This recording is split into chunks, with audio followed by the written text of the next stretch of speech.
بیا خلکو ورک شول پخواني مشران ژوند د غلامۍ کوي دا زموږ ژوندي مشران ړنګه شوه بیا خلکو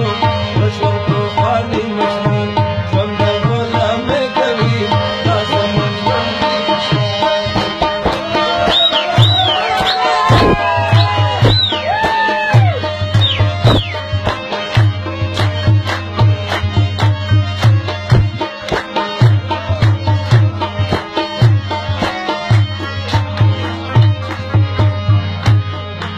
نبو هغه تیر دوره بیرته په پکتیا راشي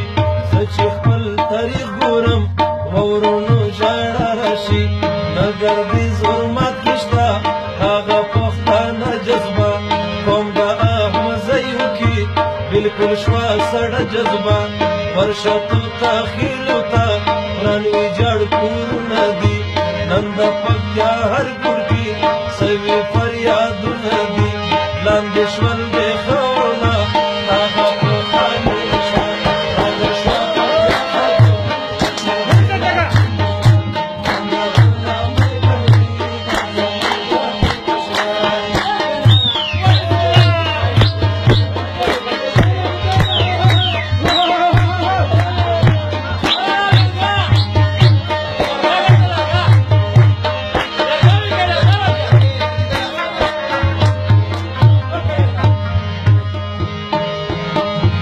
ګلې ښایسته زدران واړه تار په تار وینم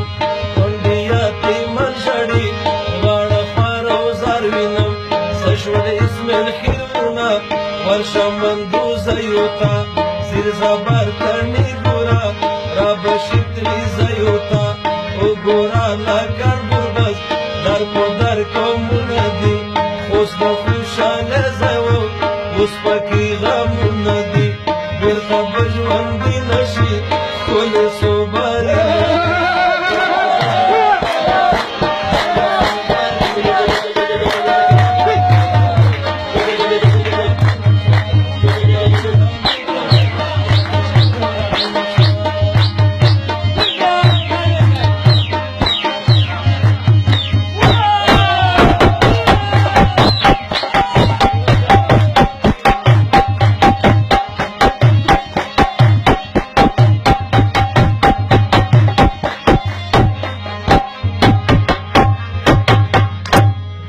تور منګل بې خونده شول نه زړ ډالونه شته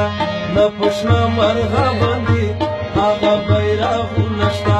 اوس راشه مقبلو ته سامیغونه ژاړي ټول هغه د پکتیا تاریخ بیرته رانه غواړي ټول نوره تباه کېږي ته بیا چې یو قوت نشي دا لمسون دې بل شه دی موږ به په دولت نشي زپونه دې